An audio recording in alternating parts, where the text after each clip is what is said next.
Oke guys, saya akan menjelaskan bagaimana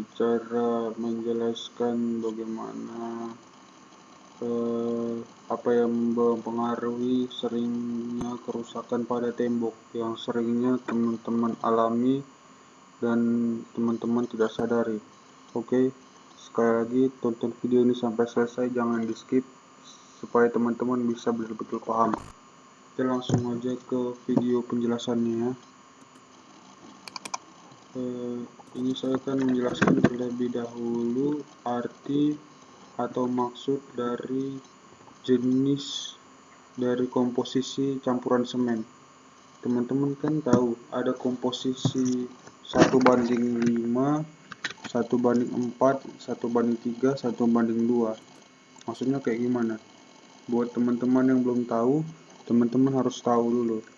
Kalau misalnya 1:5 berarti adalah 1 semen dibanding campur dengan 5 pasir.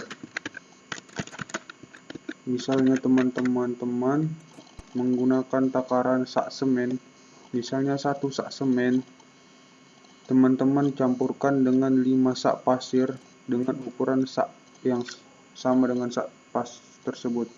Kalau misalnya ember cor berarti satu ember cor semen dicampur dengan 5 pasir ember cor tersebut. Bentar ya guys, saya mau ngecas handphone.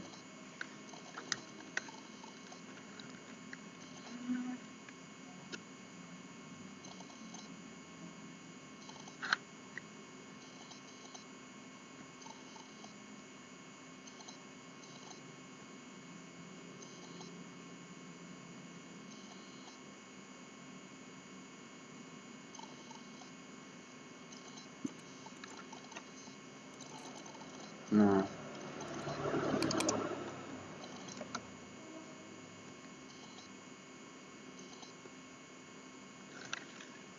fungsi dari campuran semen itu mempengaruhi terhadap kekuatan semen tersebut. Kekuatan yang dimaksud adalah kekuatan terhadap daya tahan untuk air. Semakin banyak kadar pasir dalam campuran semen teman-teman, maka daya resap tembok tersebut terhadap air semakin tinggi. Misalnya 1:5 dan 1:3, berarti 1:5 itu daya resap airnya lebih tinggi dibandingkan 1:3. Berarti tembok 1:5 itu jauh lebih gampang merembes dibandingkan 1:3. Apakah semua tembok wajib kita pakai 1:3? Itu juga tidak benar. Selain pemborosan, ada faktor lain. Nah, kita lanjut lagi ke penjelasan berikutnya. Nanti teman-teman akan paham. Nah, kita masuk ke penjelasan berikutnya. Tapi mohon maaf ya, saya mau minum dulu ya. Ketika berbicara kayak gini nggak minum, mulut saya kering. Teman-teman paham lah ya. Karena konten saya tentang bangunan, tidak mungkin yang nonton itu kuli ya. Otomatis tahu lah ya kan, kemanusiaan. Kita masuk ke penjelasan berikutnya. Sebelum saya menjelaskan campuran semen yang ideal atau cocok untuk tembok pada satu bangunan, kita akan kategorikan temboknya menjadi 3, yaitu tembok bagian luar dan juga tembok bagian dalam. Yang ketiga, tembok kamar mandi. Oke. Setelah kita kategorikan menjadi 3, yaitu 1 tembok bagian luar. Nah, tembok bagian luar itu bagaimana sih? Jadi tembok bagian luar adalah tembok yang mengelilingi bagian luar. Jadi berbatasan langsung dengan tetangga, berbatasan langsung dengan jalan raya. Istilahnya berhadapan langsung dengan alam sekitar. Rata-rata di lapangan yang saya temukan itu menggunakan campuran untuk pemasangan batanya ataupun plesterannya, dia menggunakan campuran 1:5. Apakah salah? Sebetulnya itu tidak salah. 1:5 itu sudah bagus apabila kualitas pasirnya itu bagus, tapi penempatan 1:5 itu bukan tembok bagian luar. 1:5 berarti 1 semen dan 5 pasir kan. Itu kadar pasir di dalam campuran semen itu lebih tinggi. Ketika teman-teman menggunakan itu untuk pemasangan bata, plester, ketika kering, karena kadar pasir terlalu tinggi, semen teman-teman itu banyak sekali pori-porinya. Secara kasat mata, mungkin kita tidak bisa lihat. Kita menggunakan kaca pembesar bisa tahu bahwa pori-porinya itu lebih banyak. Apabila tembok teman-teman yang bagian luar, campuran kadar pasirnya terlalu tinggi, ketika terjadi hujan, daya rembes atau daya serap air dari tembok teman-teman itu jauh lebih tinggi. Sehingga tembok teman-teman bagian dalam, yang plesteran bagian dalam, tembok luarnya itu sering terjadi lembab, bahkan basah. Ada juga plesterannya itu yang rontok dan berlumut.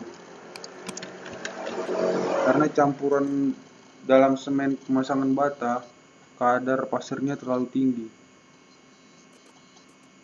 Teman-teman pasti bilang gini, itu mungkin nggak pakai aquaproof. Kan ada aquaproof atau no drop atau cat pelapis anti bocor lainnya. Nah, teman-teman perlu ketahui bahwa cara kerja dari aquaproof itu kan cat di tembok bagian luar.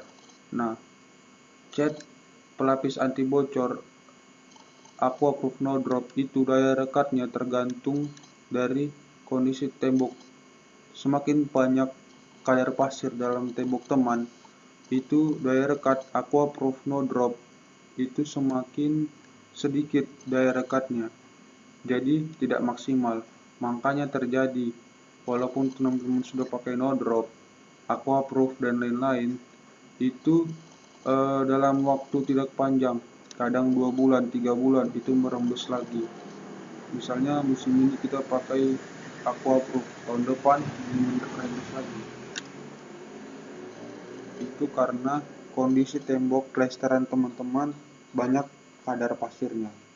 Nah, campuran yang ideal untuk tembok bagian luar bangunan itu adalah 1:4. Baik itu mulai pemasangan batanya, dia punya sambungan, plesteran bagian luar, bagian dalam, itu adalah tembok bagian luar adalah 1:4. Paham ya? Nah, kita masuk ke tembok kedua, yaitu tembok bagian dalam. Tembok bagian dalam itu meliputi apa saja sih? Tembok bagian dalam itu adalah tembok-tembok yang berada di dalam ruangan yang dinaungi oleh atap atau yang tidak langsung terkena cahaya matahari, atau tembok yang digunakan untuk pembatas-pembatas ruangan, pembatas kamar. Ini adalah tembok bagian dalam. Untuk tembok bagian dalam itu baru benar kalau teman-teman menggunakan 1:5, karena begini, tembok bagian dalam itu tidak terkena langsung cahaya matahari dan juga tidak terkena hujan secara langsung. Jadi 1:5 itu adalah campuran paling ideal untuk tembok bagian dalam. Jadi dia aman. Oke, paham ya? Kita masuk ke tembok yang ketiga, yaitu tembok kamar mandi. Tembok kamar mandi. Tembok kamar mandi apa sih? Adalah tembok-tembok yang berbatasan langsung dengan kamar mandi. Jadi gini, untuk kamar mandi, campuran semen yang ideal ada konsep Rashram 1:2. Kenapa 1:2? Kadar pasir dalam tembok jadi lebih sedikit. Semakin sedikit kadar pasir dalam tembok, semakin banyak kadar semen dalam tembok. Itu akan membuat tembok lebih tahan terhadap rembesan air, sehingga kalau teman-teman 1:2, tembok teman-teman yang berbatasan langsung dengan kamar mandi itu tidak akan namanya kelembapan atau lumut atau keropos atau basah. Nah, ya kan? Terus pasti teman-teman tanya, kalau misalnya kita sudah pakai granit atau keramik, apakah kita harus pakai 1:2? Iya, jawabannya iya.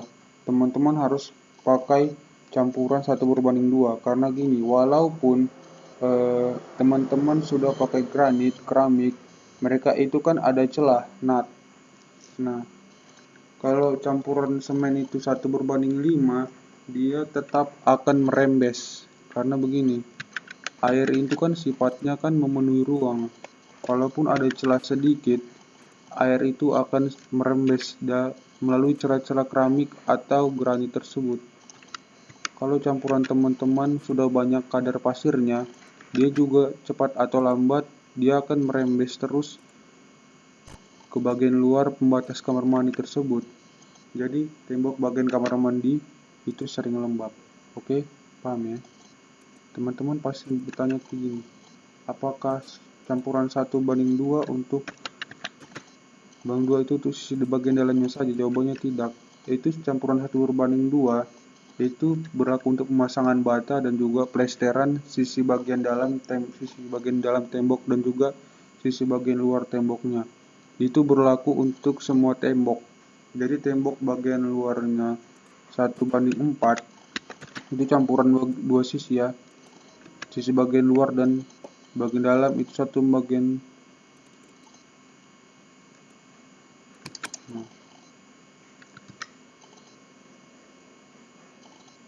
Teman-teman sudah paham ya dari 3 jenis tembok yang sudah saya jelaskan untuk campuran semennya.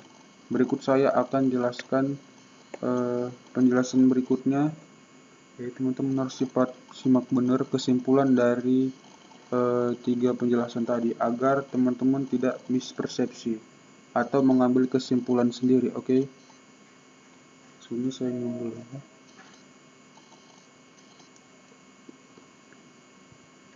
Nah, kesimpulan dari video ini, teman-teman pasti ngomong gini loh.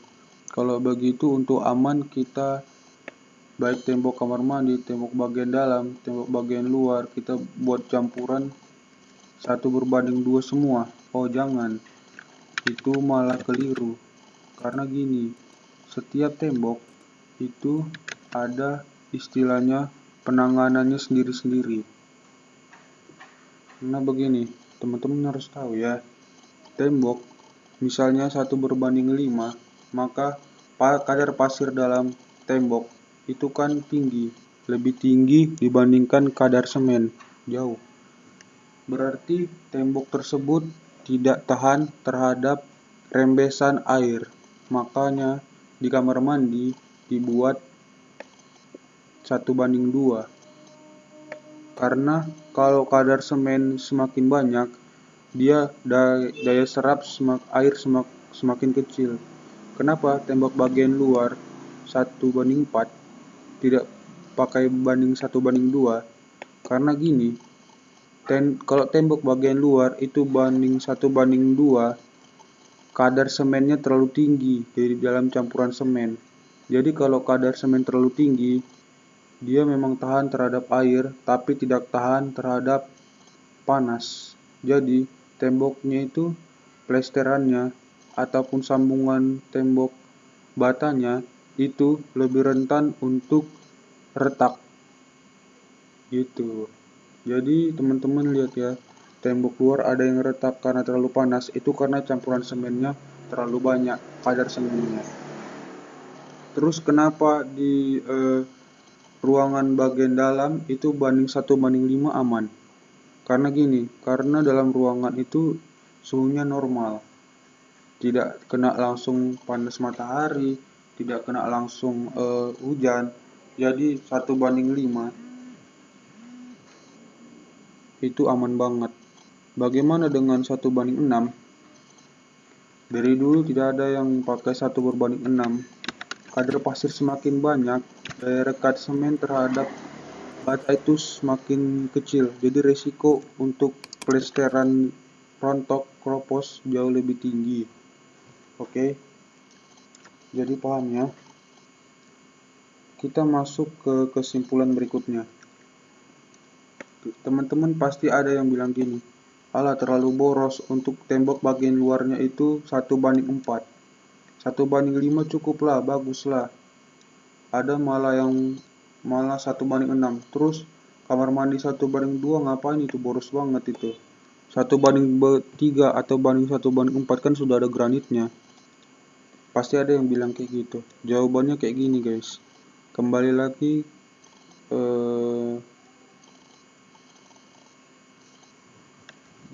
ketika teman-teman menggunakan pondasi utama cakar ayam, pondasi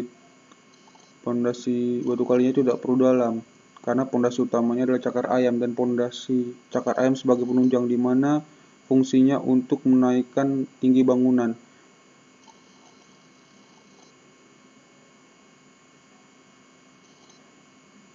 Nah gini, kalau teman-teman sekedar bangun rumah ya terserah. Kalau teman-teman membangun rumah yang berkualitas, otomatis kan akan pakai dalam jangka waktu panjang, tidak perlu repot servis-servis. Jadi gini, ketika kita bangun rumah, kita harus tahu mana yang perlu diborosi, mana yang tidak perlu. Jadi pengeluaran teman-teman itu maksimal gitu. Kayak kamar mandi, saya bilang tadi saya sudah jelaskan soal celahnya itu. Memang granit itu membantu untuk meredam atau menahan rembesan air, tapi tidak dengan celahnya. Celahnya itu tetap, walaupun sedikit sekali celahnya, air itu akan masuk, karena sifat air adalah memenuhi ruang. Mau celah sekecil apapun, lambat laun dia akan masuk. Gitu. Jadi ingat ya, ketika kita belajar tentang ilmu bangunan, ketika kita membangun rumah, selain teori yang benar, pengalaman, dan juga logika kita harus pakai, gitu loh. Kamu pengalaman tanpa teori yang benar pun percuma. Kamu teori tanpa ada pengalaman pun ya sebatas teori. Teman-teman bisa lihat di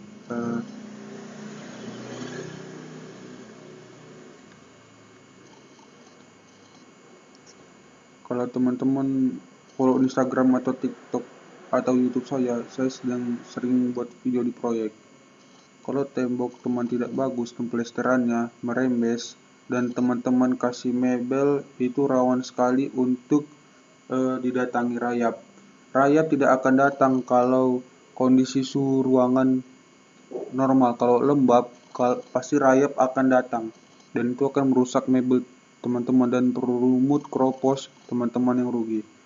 Kalau misalnya teman-teman 1:5 atau 1:6 sampai kropos, teman-teman akan rugi. Sebenarnya teman-teman tinggal boros sedikit, tambah semen atau kurangi pasirnya. Itu otomatisnya semennya boros, tapi kelihatan boros di awal, tapi jangka pemakaian waktunya itu panjang, jadi tidak ada biaya servis. Ketika semen itu kropos, tukang datang tidak mungkin kasih rusak satu bidang itu. Sama, daya rekatnya sama, biayanya lebih besar karena ada biaya bongkar, biaya pemasangan. Nah, jadi teman-teman ingin bangun rumah yang berkualitas, saya sarankan seperti itu. Kalau teman-teman yang sekedar bangun rumah, servis gampang lah, saya bisa apa? Saya tidak bisa memaksakan teman-teman menggunakan cara saya. Teman-teman punya akal, punya logika, teman-teman bisa mencernanya sendiri. Teman-teman ikut atau tidak pun saya tidak rugi. Saya cuma berusaha berbagi. Tidak ada sesuatu pun yang saya kasih tahu untuk merugikan teman-teman. Yang perlu ditambah, itu akan ditambah. Yang tidak perlu dibesar-besar, saya akan bilang tidak perlu. Ya kan? Oke. Nah,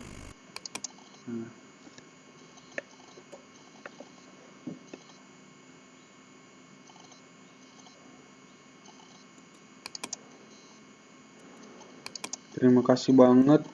Saya minta maaf kalau seandainya ada bahasa-bahasa saya yang mungkin menyinggung teman-teman atau yang terlalu frontal. Bisa diberikan kritik. Sekali lagi, thank you banget. Kalau bukan karena kalian yang menonton, channel YouTube dari Gilang Lumumba Purbo tidak mungkin berkembang sampai hari ini. Dan saya merasa untuk channel saya belum besar ya, karena channel saya ini adalah channel edukasi, bukan hiburan. Thank you banget. Dan buat teman-teman sekalian yang ingin bertanya, bisa ketik di kolom komentar, atau kalau belum mengerti bisa ketik di kolom komentar. Atau kalau ada pertanyaan yang mendesak, bisa follow dan Facebook saya Gilang Lumumba Purba.